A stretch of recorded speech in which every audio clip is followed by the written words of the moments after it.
আসসালামু আলাইকুম ওয়া রাহমাতুল্লাহি ওয়া বারাকাতুহু। আলহামদুলিল্লাহি রাব্বিল আলামিন ওয়াসসালাতু ওয়াসসালামু আলা সাইয়্যিদিল মুরসালিন ওয়া আলা আলিহি ওয়া আসহাবিহি আজমাইন। আউযু বিল্লাহি মিনাশ শাইতানির রাজীম। বিসমিল্লাহির রহমানির রহিম।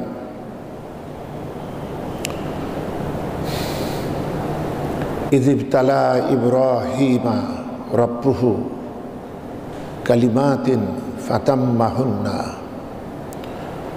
ক্বালা ইন্নী জাঈলুকা লিন্নাসি ইমামা ওয়াল ফাজরি ওয়া লায়ালিন আশরি।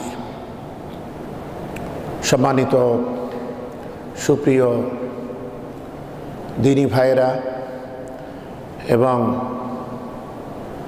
নেটের মাধ্যমে যারা আমাদের এই বক্তব্য শুনবেন, বিশ্বব্যাপী বাংলা ভাষাভাষী ভাই এবং বোনেরা, আমরা মহান রব্বুল ইজ্জত ওয়াল জালালের একান্ত অনুগ্রহের শুকরিয়া জানাই, যিনি আমাদেরকে পবিত্র জিলকদ মাসের শেষ ভাগে নিয়ে এসেছেন এবং পবিত্র জিলহাজ মাসের মুখোমুখি দাঁড় করিয়েছেন। আজকে পবিত্র জুমাবার, সামনের সম্ভবত বুধবার থেকেই শুরু হয়ে যাবে জিলহাজ।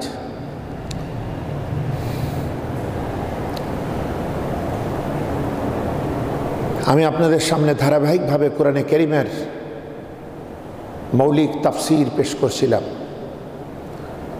ইতিমধ্যে আমরা সূরাতুল বাকারার 2 পর্বে আলোচনা রাখতে পেরেছি। প্রথম পর্বে সূরাতুল বাকারার গোটাটা নিয়েই আমরা আলোকপাত করেছি এবং পরবর্তী পর্বে সূরাতুল বাকারার প্রথম রুকুর 5খানি আয়াত, যে আয়াতের মধ্য দিয়ে আমরা বুঝেছি যে আল কোরআনুল কারীম থেকে হেদায়েত পেতে হলে কোন গুণাবলী অর্জন করতে হয়। এরপরে আলোচনা ছিল 2টা শ্রেণী হেদায়েত পেতে পারে না, কিন্তু পবিত্র জিলকদ মাস এসে যাওয়ার জন্য এবং জিলহজ মাস সমাগত হওয়ার জন্যে চিন্তা করলাম এই ধারাবাহিকতা ক্ষুণ্ণ করেই সূরাতুল বাকারার মধ্যবর্তী স্থান থেকে আলোচনা করা, যেখানে সূরাতুল বাকারার 15 এবং 16 নম্বর রুকুতে আমাদের পিতা, আমাদের মুসলিম মিল্লাতের পিতা হযরত ইব্রাহিম আলাইহিস সালাম সম্পর্কে বলা হয়েছে এবং তার বংশধারা, তাদের অবদান, তাদের হেদায়েতি দিক নির্দেশনা এবং বিশ্ব সভ্যতার তিনি যে রূপায়ণ করেছেন এবং সর্বশেষ এই উম্মাকে তিনি মুসলিম নামকরণ করেছেন এবং তার সন্তানদেরকেও সেই রকমের উপদেশে দিয়ে গিয়েছেন এবং পবিত্র মক্কাতে তিনি এই যে হজের ব্যবস্থাপনা কায়েম করেছেন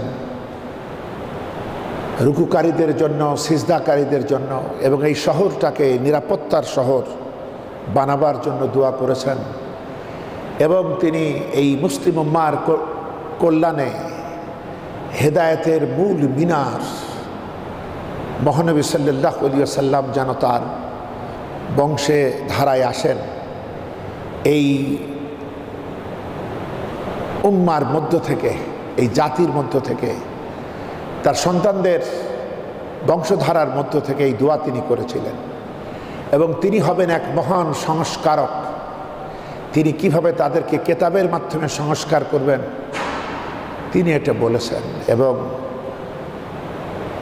মানব জীবনের শ্রেষ্ঠ কর্ম আল্লাহর দাসত্বের এই কেন্দ্রভূমি তিনি এবং তার পুত্র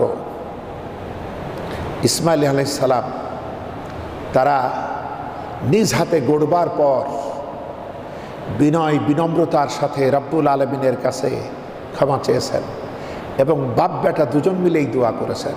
এই কথাগুলি আসবে এবং পরবর্তী বংশধারাকে তারা যে মুসলিম হওয়ার সাবক দিয়ে গিয়েছেন সেই কথাগুলি সূরাতুল বাকারার 15 এবং 16 নম্বর রুকুতে রব্বুল আলমিন সাজিয়ে দিয়েছেন। তো যেহেতু পরিবেশের জন্য পরিস্থিতির জন্য এটাই মানানসই আমরা যে সময় এটা অবস্থান করছি, এজন্য আল্লাহ তৌফিক দিলে আজকের জুমা এবং পরবর্তী একটা বা দুইটা জুমার মধ্যে আমরা এই দুটি রুকু সমাপ্ত করতে চাই। আল্লাহ যদি তৌফিক দেন তাহলে এটা সম্ভব ইনশাআল্লাহ। 15 নম্বর রুকুতে হযরত ইব্রাহিম আলাইহিস সালামের কথা শুরু হচ্ছে 124 নম্বর আয়াতে, যেটি আমি আপনাদের সামনে তেলাওয়াত করেছি খানিকটা। ওয়াইযিব তালা ইব্রাহিম রাব্বুহু বিকালিমাতিন ফাআতাম্মাহুন্না। স্মরণ করো হযরত ইব্রাহিমের কথা, স্মরণ করো যখন তার রব তাকে কয়েকটি কথাই পরীক্ষা করলেন এবং সে এই পরীক্ষায় উত্তীর্ণ হলো, এটাই পূর্ণাঙ্গভাবে উত্তীর্ণ হলো, সে পূর্ণ করল। তখন আমি ঘোষণা দিলাম, ইন্নী জাইলুকা লিন্নাসি ইমামা, নিশ্চয়ই আমি তোমাকে এখন মানব জাতির নেতা বানাচ্ছি। সুবহানাল্লাহ। বন্ধুগণ, আমাদের কোরআনে কারীমের প্রতিটি শব্দ বাক্য গভীর মনোযোগের সঙ্গে অনুধাবন করতে হবে, নইলে বুঝতে পারবো না। কথাটি বলছেন জ্ঞানের একমাত্র যিনি উৎস, জগতের সমস্ত বুদ্ধি জ্ঞান প্রজ্ঞা যার জ্ঞানের সামনে নীল হয়ে যায়, টেকে না, এবং সবাই যার জ্ঞানের ভিখারি, এবং তিনি বড্ড সামান্যতম জ্ঞান আমাদেরকে দিয়েছেন, আর সমস্ত বিশাল অসীম জ্ঞান তার কাছে। এজন্য তার কথাগুলি আমাদেরকে হৃদয়ের কান থেকে এবং মনোবিয়োগ না, মনোযোগ দিয়ে শুনতে হয়, বুঝতে হয়। তিনি বলছেন, তোমরা স্মরণ করো ইব্রাহিমের কথা, যখন আমি তাকে কয়েকটি কথাই পরীক্ষা করলাম এবং সে এটাই পূর্ণ হলো, তার পরীক্ষা সে পূর্ণতা লাভ করলো, সেটাকে পূরণ করলো। তখন আমি ঘোষণা দিলাম, এটা একটা রাজকীয় ঘোষণা, আসমানি ঘোষণা, রাজাধিরাজের ঘোষণা, যে নিশ্চয়ই আমি তোমাকে মানব জাতির নেতা বানাচ্ছি, অথবা নেতা বানালাম। আমাদের পিতা তো, তিনি তো এই মুসলিম মিল্লাতের পিতা। পিতা চাই, একমাত্র পিতাই চায় সন্তান তার মতো হবে, অথবা তার চাইতে বড় হলে তিনিই কেবল খুশি হন, জগতে আর কেউ খুশি হয় না। পুত্র যদি পিতার মতো হয়, পিতার অন্তর জোড়ায়, এবং পুত্র যদি পিতাকে ছাড়াই যেতে পারে, তাহলে পিতা গৌরবান্বিত বোধ করে, এটাই হলো পিতা। তিনি তার পিতৃত্বের এই মহান সুমহান দিল দিয়ে বলছেন আল্লাহকে, যখন এই ঘোষণাটা তিনি পেলেন তখন তিনি বলছেন, ওয়ামিন যুররিয়াতি, এই মর্যাদা আমার বংশধারার মধ্যেও থাকবে, আমার বংশধর যারা তারাও কি নেতা হতে পারবে? এই মর্যাদা কি তুমি তাদেরকে দিবা? রব্বুল আলামিনের ঘোষণা যে না, আমার এই প্রতিশ্রুতি জালিমদের জন্য প্রযোজ্য হবে না। আমরা এগুলো পড়ে যাই, কিন্তু এই একটা বাক্যের ভিতরে কতগুলো বাক্য চিন্তা করেন। কোরআনে কারীম সংক্ষেপে কথা বলে, কিন্তু সেই কথা সহজবোধ্য, সংক্ষিপ্ত এবং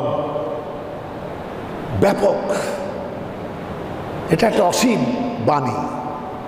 এবার একটু আমরা চিন্তা করি, এই আয়াতটা বলতে গিয়েই আমাদের আজকের সময় শেষ হয়ে যাবে আমার ধারণা।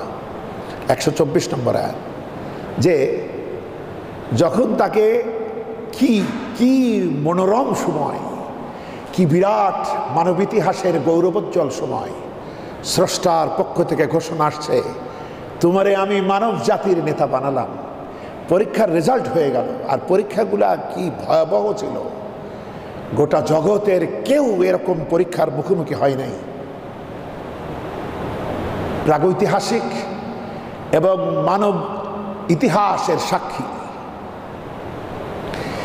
সেই হৃদয় বিদারক মর্মান্তিক অনন্য পরীক্ষাগুলাতে তিনি ফার্স্ট হলেন, এবং রব্বুল আলামিন খুশি হয়ে তাকে মানব জাতির নেতার বানাবার ঘোষণা দিলেন। সেই সময় তো সব কিছু ভুলে যাওয়ার কথা,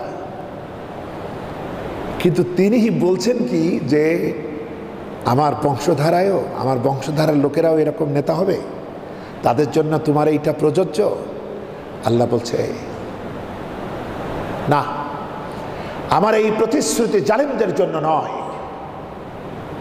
এইবার আমরা যারা এই জামানায় বাস করি, একটু খেয়াল করেন, আমরা কার সন্তান? বিশ্ব নেতার সন্তান। ইব্রাহিম হচ্ছে বিশ্ব নেতা। মহানবী ব্যতীত সমস্ত নবীরা প্রত্যেকেই কোনো না কোনো অঞ্চলের জন্য নবী হয়ে এসেছেন। কেউ সামুদ জাতির জন্য, কেউ আদ জাতির জন্য, কেউ নিজ ভাষাভাষীর জন্য, কেউ মাদিয়ানবাসীদের জন্য নবী হয়ে এসেছেন। কিন্তু এই যে আমাদের নবীর পিতা, মুসলিম মিল্লাতের পিতা, তিনি মানব জাতির নেতা, তা আমরা হচ্ছি এক বিশ্ব নেতার সন্তান। তা আমাদের জন্য কি মানায় যে আল্লাহদ্রোহী, তগুত এবং বিদ্রোহী শক্তি তাদের দাসত্ব করা এই মুসলিম উম্মার জন্য মানায়? এটা হলো ওই রকম, কদিন আগে দেখলাম যে বাংলাদেশের এক এলাকায় একটা গোষ্ঠী পাওয়া গিয়েছে, তাদের মেয়ের সাক্ষাৎকার নিচ্ছে, যে সে হলো ঈসা খাঁর বংশধর। আমরা জানি হযরত ঈসা খাঁ কী ধরনের বীর ছিলেন, কী ধরনের মহানুভবতা তার ছিল, কিন্তু আজকে তারা হারিয়ে গিয়েছে। কারণ ঈসা খাঁর যে বৈশিষ্ট্য, যে শিক্ষা, যে আদর্শ, তা তারা বেমালুম ভুলে গিয়ে যাবার কারণে ক্রমাগত ক্ষয় হতে হতে এক বিশাল পাথর ক্ষয় হতে হতে নুড়িতে পরিণত হয়েছে। কিন্তু যদি সেই শিক্ষাটা ধারণ করা যেত, তাহলে তো আরো অসংখ্য ঈসা খাঁ জন্ম নিত। ওই রকম আমরা খুঁজতে পাবো এই উপমহাদেশের নবাব বংশের লোকদেরকে, সব শেষ হয়ে গিয়েছে। যাদের একটু টাকা আছে তাদের নবাবী চাল আছে, কিন্তু সে রাজাও নাই, সে রাজত্বও নাই। তাই ঠিক আজকে মুসলিম উম্মাহ এ শর্ট করে ও হেড করে, কারণ আমরা আজকে বহু কিছুকে বুকে জড়িয়ে ধরেছি, অথচ আমাদের পিতার আদর্শ ছিল ইসলাম। সর্বোচ্চ মনোযোগ, দায়িত্ব ছিল আল্লাহর আনুগত্যের মধ্যে এই নিহিত। তিনি সব কিছু ছেড়েছেন, আল্লাহর দ্বীনকে ছাড়তে পারেননি। আমরা সব ধরেছি, আর ইসলামকেও ধরছি, কিন্তু আল্লাহর ইচ্ছা মতো না, নিজেদের ইচ্ছা মতো। কুরআনে কারীমে সূরাতুল বাকারার 85 নম্বর আয়াতে আল্লাহ বলছেন, আফাতুমিনুনা বিবাদিল কিতাবি ওয়া তাকফিরুনা আফাতুমিনুনা বিবাদিল কিতাবি ওয়া তাকফুরুনা বিবাদ। কি হে, তুমি আমার এই কিতাবের কিছু কিছু মানো তোমার পছন্দ মতো, আর অন্যগুলা বাদ দাও, মানে বাছাই করো তুমি। এই যদি তোমাদের অবস্থা হয় যে মন চাহি জিন্দিগি যাপন করবা, তাহলে শোনো, ফামা জাযাউ মান ইয়াফআলু যালিকা মিনকুম ইল্লা খিজিয়ুন ফিল হায়াতিদ দুনিয়া ওয়া ইয়াউমাল কিয়ামাতি ইউরাদ্দুনা ইলা আশাদ্দিল আযাব। তাহলে পৃথিবীর জীবনে শান্তি পাবে না, মর্যাদা পাবে না, স্বাধীনতা পাবে না, নিরাপত্তা পাবে না।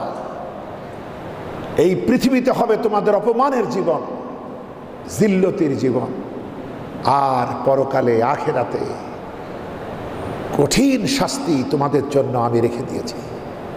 সুতরাং নিজেরা চয়েস মতো ইসলাম মানা যাবে না। আল্লাহর দেওয়া এই দ্বীনের পথে আমার যত যোগ্যতা আছে সেই যোগ্যতার যে এরিয়া, সব দিক ও বিভাগে ইসলামটাকেই মেনে চলতে হবে। ইয়া আইয়ুহাল্লাযীনা আমানু দুখুলু ফিস সিলমি কাফা, ইমানদারেরা শোনো, তোমরা পরিপূর্ণরূপে ইসলামে ঢুকে পড়ো, পরিপূর্ণরূপে। খবরদার শয়তানের দাসত্ব করো না। পরিপূর্ণ যে ঢুকবে না সে অটোমেটিক্যালি সে শয়তানের দাসত্বের মধ্যে পড়ে যাবে। আমরা যতই বুঝি, যতই শেয়ানা হই, কোনো দাম নাই, সব স্তব্ধ হয়ে যাবে আল্লাহ পাকের নির্দেশনার সামনে। হযরত ইব্রাহিম আলাইহিস সালাম তো জ্ঞান পেয়েছিলেন আল্লাহ থেকে, তাই তিনি বাপকে ডেকে বলেছিলেন, আব্বাজান, আমার কাছে এমন এক জ্ঞান এসেছে যা আপনার কাছে আসে নাই, তাই আপনি আমার অনুসরণ করেন। তা হযরত ইব্রাহিম আলাইহিস সালাম ছিলেন জ্ঞানী, ওহীর আলোয় আলোকিত। তিনি জানেন যে আমি একটু এটার নড়চড় করতে পারবো না। তিনি করেননি। আজরের পুত্র ইব্রাহিম কেমন দেখুন, আর আমরা ইব্রাহিমের সন্তান, আমরাই বা কেমন? বন্ধুগণ, উল্টায় গিয়েছি আমরা। সেজন্য আল্লাহ পাক বলছেন, শোনো, তুমি পিতা হয়ে যতই কামনা করো যে আমার বংশধারায়ও এই নেতৃত্বে থাকুক, মানে গদিনসীন। আমাদের পীর সাহেবরা যেমন, পীর সাহেব অনেক জানেন, ভালো বড় আলিম, কিন্তু সন্তানগুলা বিলাসিতায় বিভোর এবং মুরিদদের ভক্তদের ভক্তি পেয়ে এত বিলাসী জীবন যাপন করেছে, এগুলা হয়ে গিয়েছে বেয়াড়া। কিন্তু পরে তো এদেশে বা এই উপমহাদেশে পীরদের নিয়ম হলো, যত যোগ্যতাই মুরিদের থাক,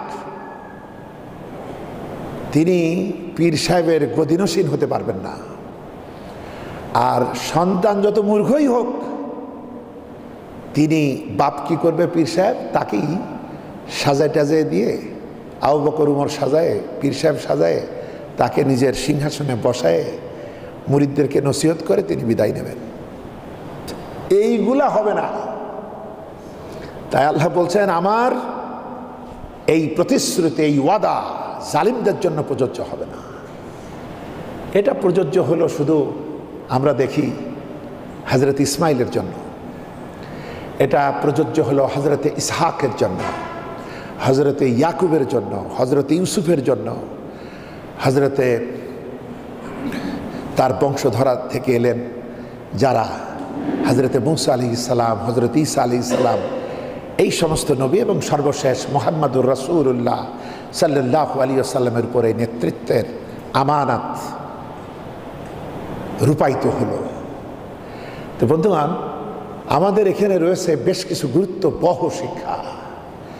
সেটা হলো আমাদের পিতার উপরে আরোপিত যে সুমহান দ্বীনি শিক্ষা, এটাকে ভুলে আমরা যে দুনিয়াতে যাই করি, আমরা আসলে সফলতা পাব না, আমরা আসলে ব্যর্থ হব, ক্ষতিগ্রস্ত হব। এটাই নিয়তি।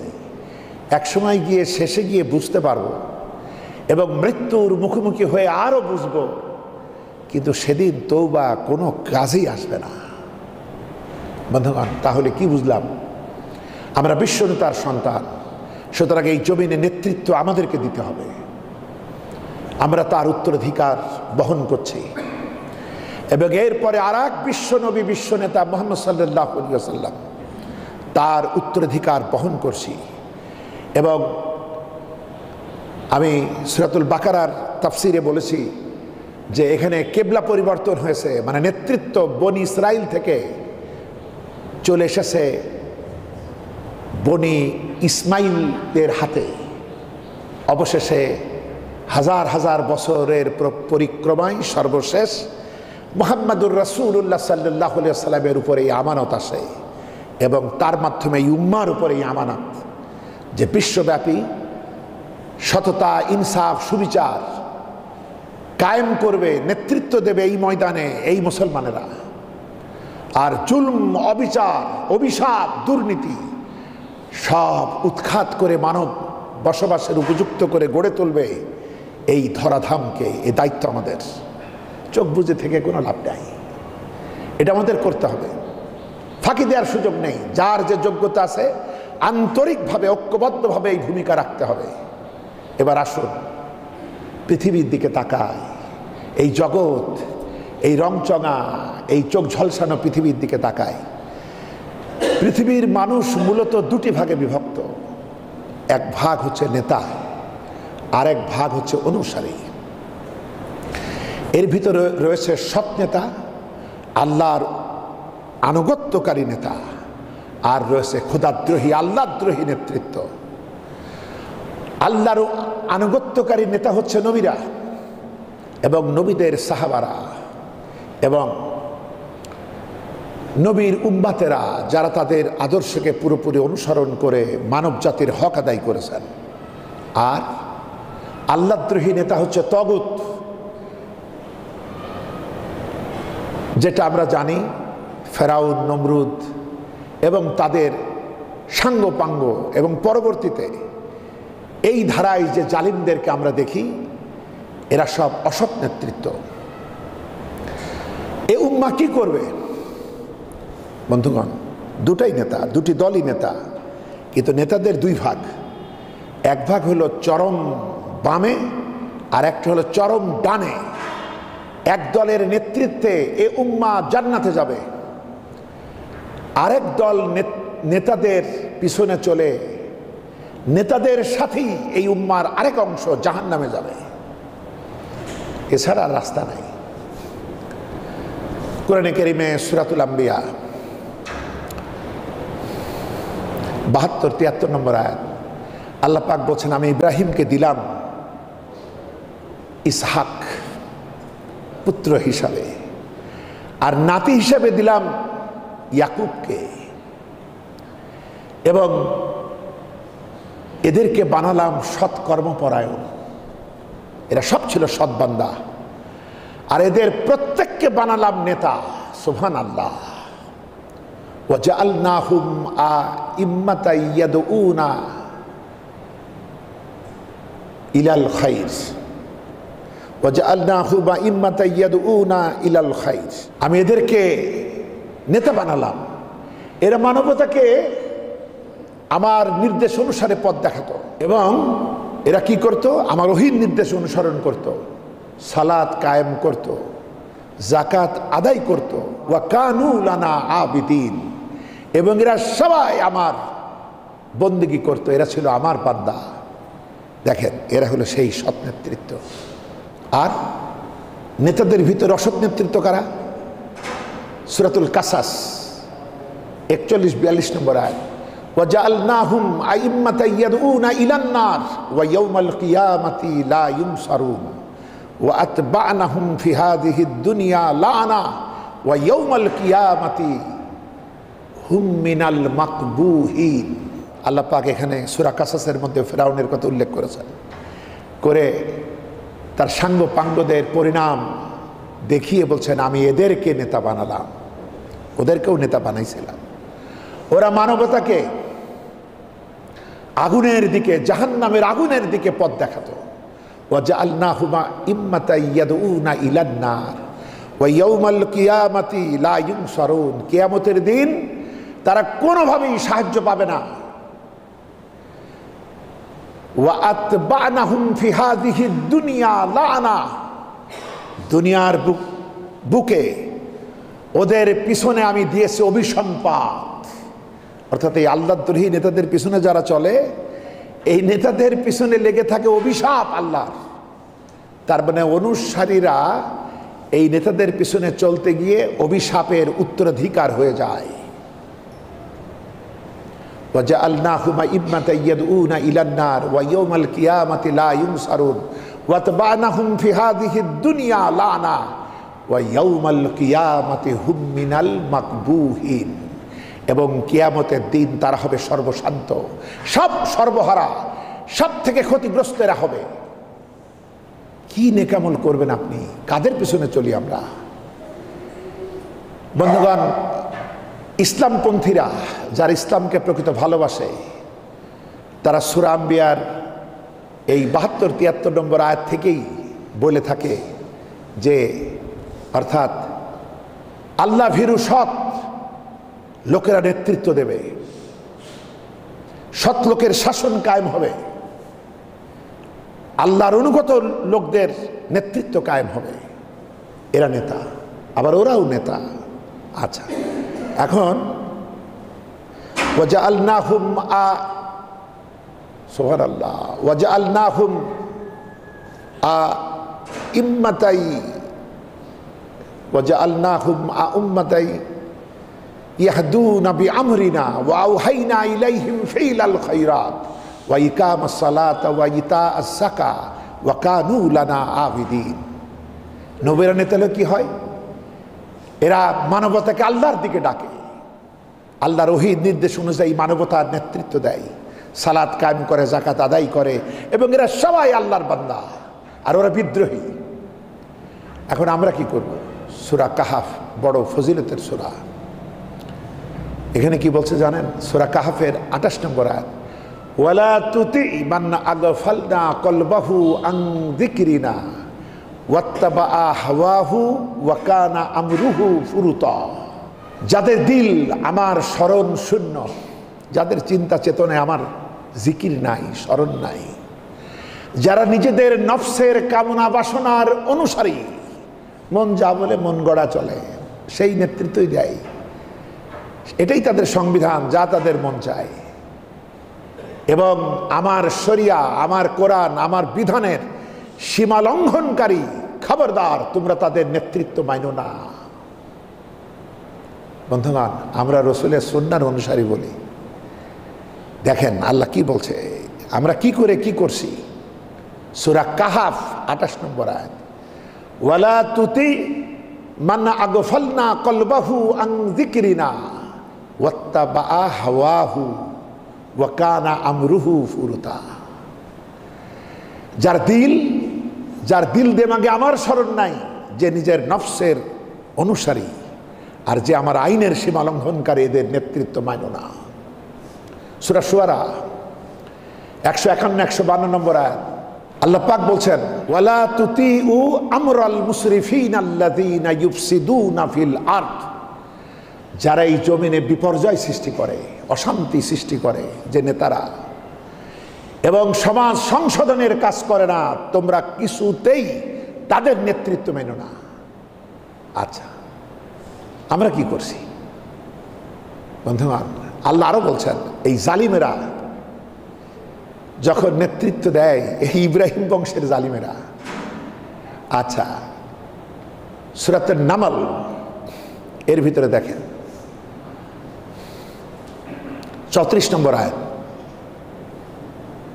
এরা যখন কোনো দেশ আক্রমণ করে বা দেশের অধিকারী হয়, তখন তারা প্রথমত ২ দফা কাজ করে। আল্লাহ বলছেন যে ওরা গোটা দেশে অশান্তি, বিপর্যয় সৃষ্টি করে, ভাঙন তৈরি করে, আর সে দেশের সম্মানিত লোকদেরকে বেইজ্জত করে, এই জালেমেরা। এখন আমরা কি করব? আমাদেরকে ইব্রাহিম আলাইহিস সালামের সুন্নাহর অনুসরণ করতে বলা হয়েছে, আমাদেরকে মুহাম্মদুর রাসূলুল্লাহ সাল্লাল্লাহু আলাইহি সাল্লামের সুন্নাহর অনুসরণ করতে বলা হয়েছে। আচ্ছা, সূরা মুমতাহিনা পড়ুন, এছাড়াও আরও সূরার মধ্যে আছে। আল্লাহ পাক বলছেন, আমি তোমাদের জন্য ইব্রাহিম এবং তার অনুসারীদের জন্য সর্বোত্তম আদর্শ রেখেছি। কদ কানাত লাকুম উসওয়াতুন হাসানাতুন ফি ইব্রাহিমা ওয়াল্লাযীনা মাআহু। সূরা মুমতাহিনা ৪ নম্বর আয়াত। সূরা আহজাব ২১ নম্বর আয়াত, লাকাদ কানা লাকুম ফি রাসূলিল্লাহি উসওয়াতুন হাসানা লিমান কানা ইয়ারজুল্লাহা ওয়াল ইয়াউমিল আখিরা ওয়া যাকারাল্লাহা কাসীরা। তোমরা যারা আল্লাহরে ভয় পাও, তোমরা যারা আখিরাতকে ভয় পাও, আর আল্লাহকে অধিক মাত্রায় স্মরণ করো, তোমাদের সবার জন্য রয়েছে আমার মহানবীর মধ্যে সর্বোত্তম আদর্শ। সুবহানাল্লাহ। বন্ধুগণ, ভয়াবহ নোটিশ, সূরা নিসা 115 নম্বর আয়াত। আল্লাহ পাক বলছেন, কারক সামনে সৎপথ প্রকাশিত হওয়ার পর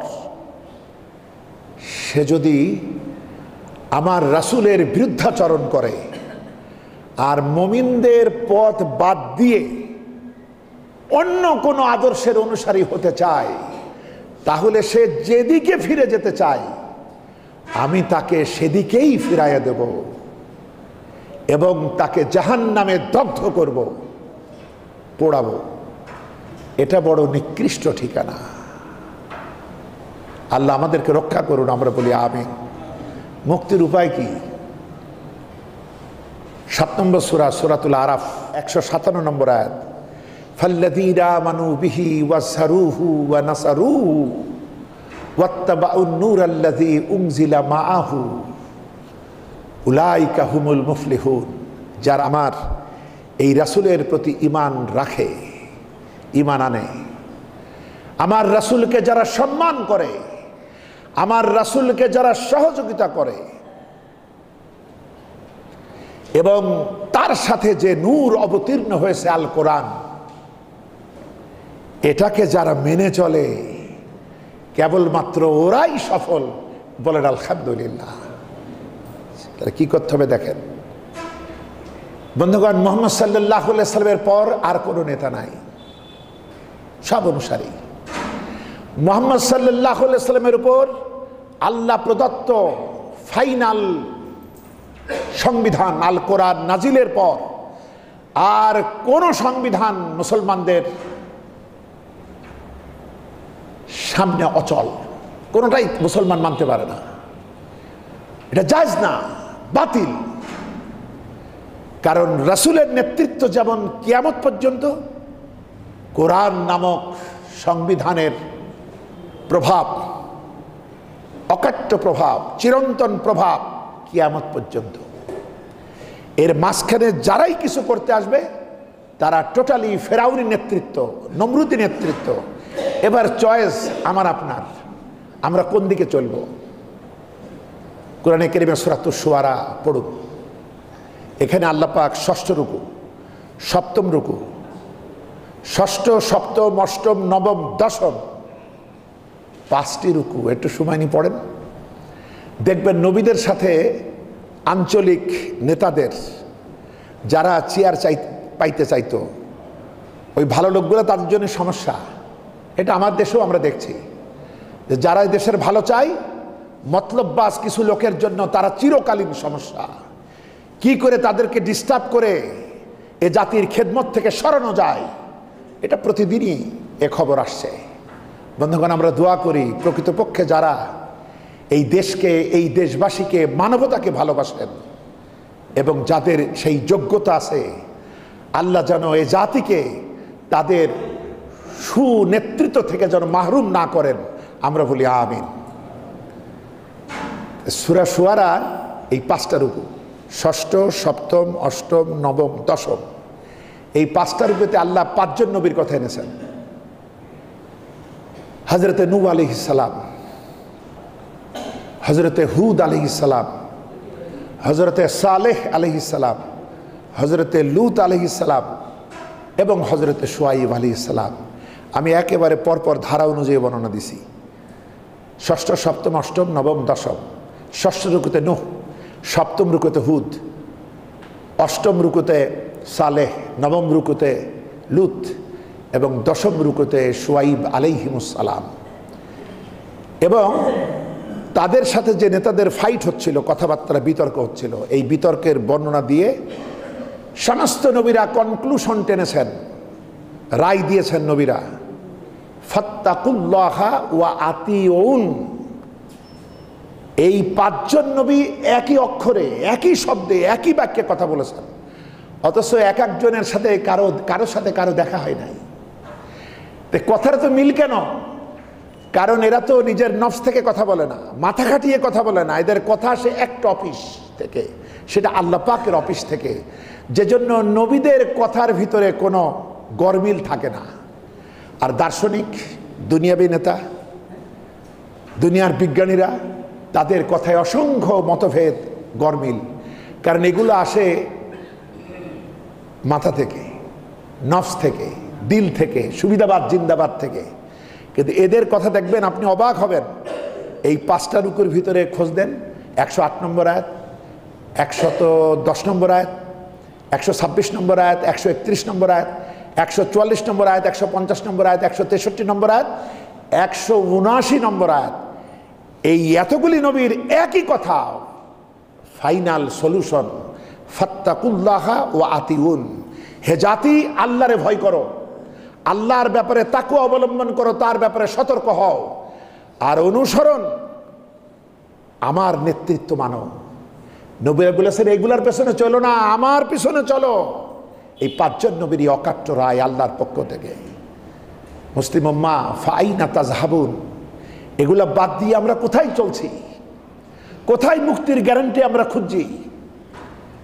সেজন্য সূরাতুল বাকারার এই 15 এবং 16 নম্বর 2টি রুকুতে ইব্রাহিম এবং তার বংশের শ্রেষ্ঠ সন্তানদের কথা তুলে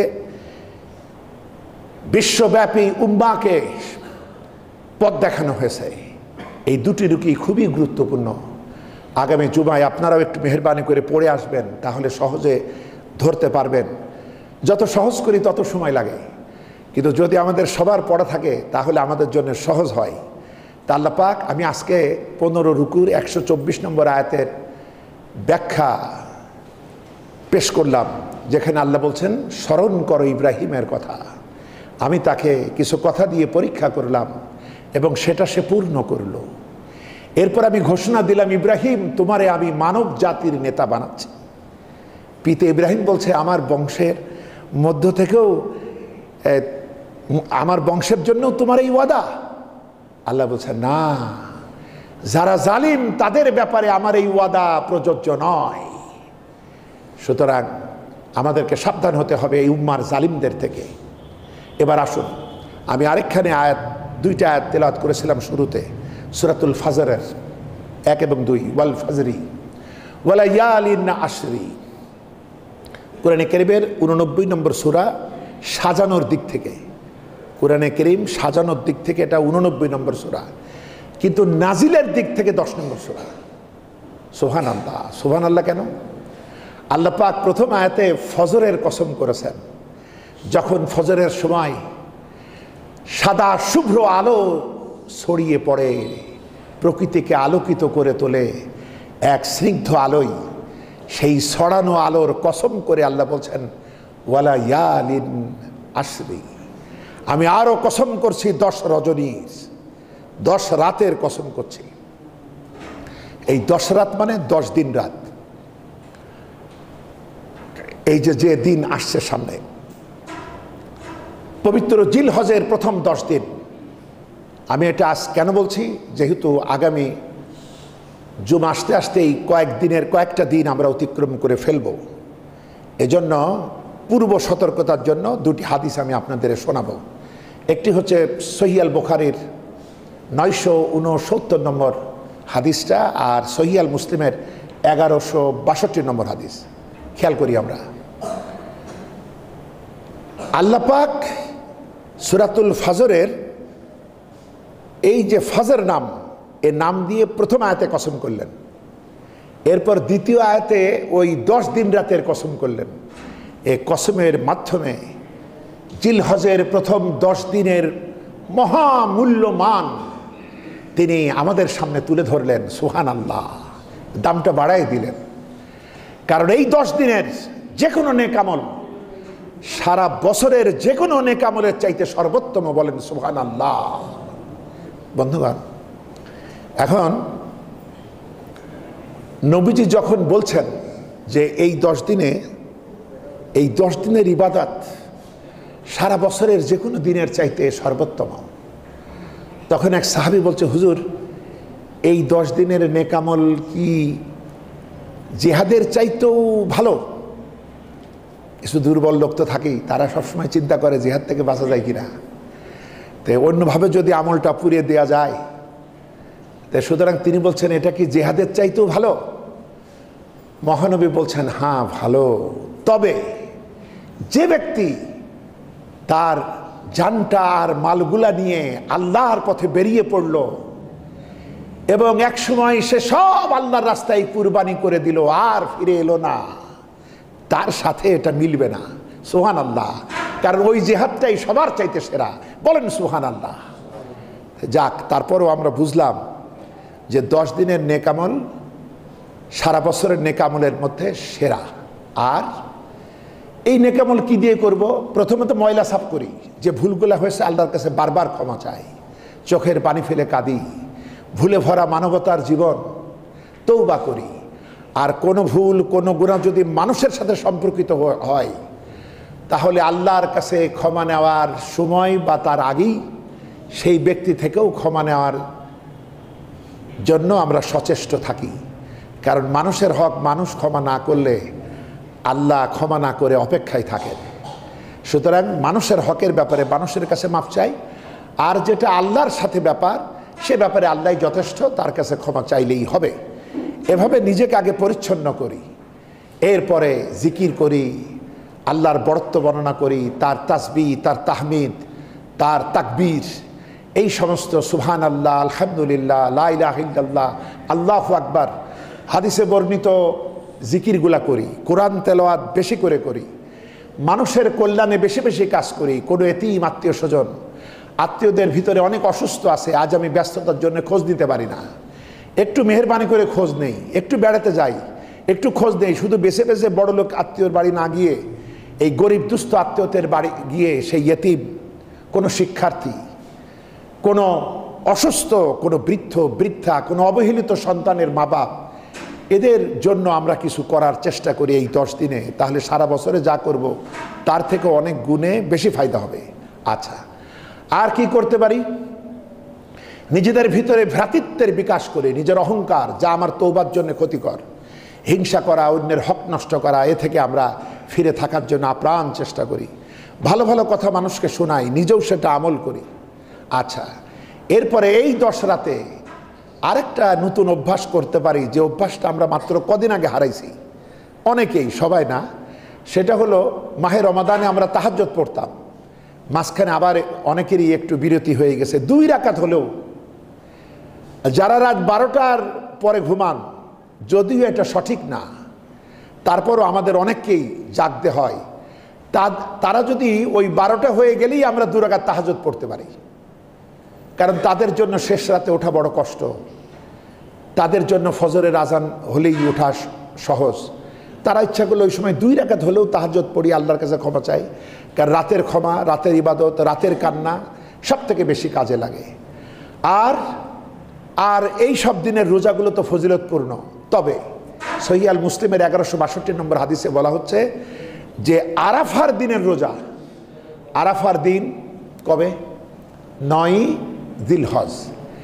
রাসূলুল্লাহ বলেছেন, আরাফার দিনের রোজা যদি রাখতে পারো তবে আমি আল্লাহর কাছে আশা রাখি যে এই একটা রোজার বিনিময়ে বান্দার বিগত 1 বছরের গুনাহ আর সামনের 1 বছরের গুনাহ ক্ষমা হওয়ার সম্ভাবনা রয়েছে বলে আমি আল্লাহর কাছে আশা করি। বলেন সুবহানাল্লাহ।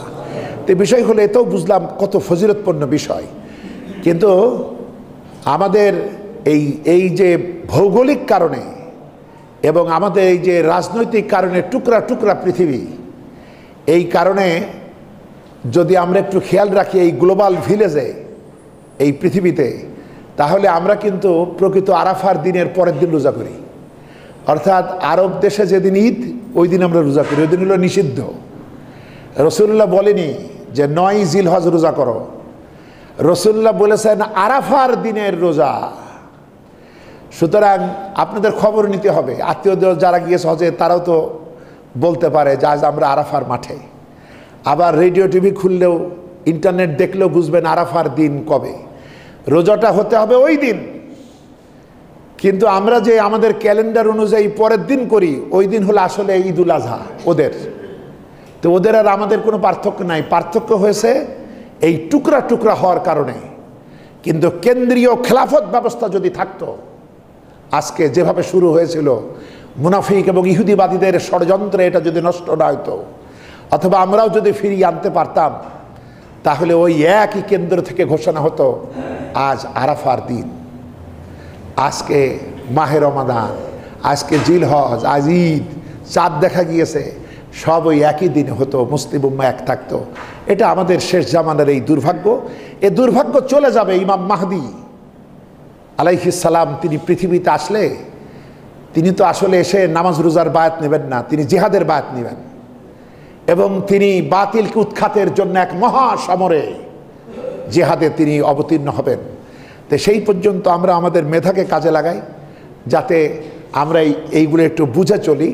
তাহলে ওই রোজাটার এত ফজিলত, বিগত এবং আগামী 2 বছরের গুনাহ ক্ষমার ব্যাপারে রাসূলুল্লাহ আশা পেশ করেছেন। সর্বশেষ কথা, এই তারিখটা এত গুরুত্ববহ কেন? এই তারিখটা এই 9 জিলহজে এত পুরস্কার কেন? কারণ আরও একটি পুরস্কার দেওয়া হয়েছিল আমাদেরকে নবীজির বিদায় হজের ময়দানে। এই দিনই নবীজি যখন লক্ষাধিক সাহাবীর উদ্দেশ্যে বক্তব্য দিচ্ছিলেন যে হে উপস্থিত জনতা, আমার উপরে যে দায়িত্ব ছিল সেই বাণী, সেই রিসালাতের সেই মহান বাণী আমি কি তোমাদের কাছে পৌঁছাতে পেরেছি? সবাই বলেছে হ্যাঁ। রাসূলুল্লাহ খুশি হয়ে বললেন আল্লাহ তুমি সাক্ষী থাকো। ওই তখন সূরা মাইদার 3 নম্বর আয়াতে ঘোষণা এলো আল ইয়াউমা আকমালতু লাকুম দীনাকুম ওয়া আতমামতু আলাইকুম নি'মাতি ওয়া রাদিতু লাকুমুল ইসলাম দীনা। আজকের এই দিনে তোমাদের প্রতি আমার জীবন বিধানকে পরিপূর্ণ করলাম, কোরআন পূর্ণ হলো, তোমাদের প্রতি আমার অনুগ্রহকে শেষ করলাম, আর একমাত্র এই ইসলামটাকেই তোমাদের জীবন দর্শন হিসাবে মনোনীত করলাম। এই যে চূড়ান্ত ঘোষণা আর এই মহাপুরস্কার এই দিনের ইয়ে। সুতরাং আমি আপনি রোজা রেখে এই গুনামাপ আর সামনের গুনামাপ নেব, অথচ কোরআন নামক পরিপূর্ণ সংবিধানকে পাশ কাটিয়ে চলব, তাহলে এ গুড়ে বালি। একটু তিতো কথা হলো যদিও, সত্য তেতুই হয়, মিথ্যা বড্ড মিষ্টি। সুতরাং এটা মাথায় রাখতে হবে, আমরা যদি এই পরিপূর্ণ জীবন বিধান কায়েমের সংগ্রামে ঈমান নিয়ে কাজ করতে পারে ঐক্যবদ্ধভাবে, তাদের তাকদিরেই এই তারিখের রোজার এই মহান ফজিলত আসে, নতুবা কেমনে আসে? আল্লাহ পাক আমাদের প্রতি রহম করুন, সাহায্য করুন, মেহেরবানি করুন। আমাদের পিতার এই আদর্শিক নেতৃত্বের মধ্য দিয়ে আমরা যেন আমাদের চেতনা ফিরে পাই। আল্লাহ কবুল করুন, আমরা বলি আমিন। আসসালামু আলাইকুম ওয়া রাহমাতুল্লাহি ওয়া বারাকাতুহু।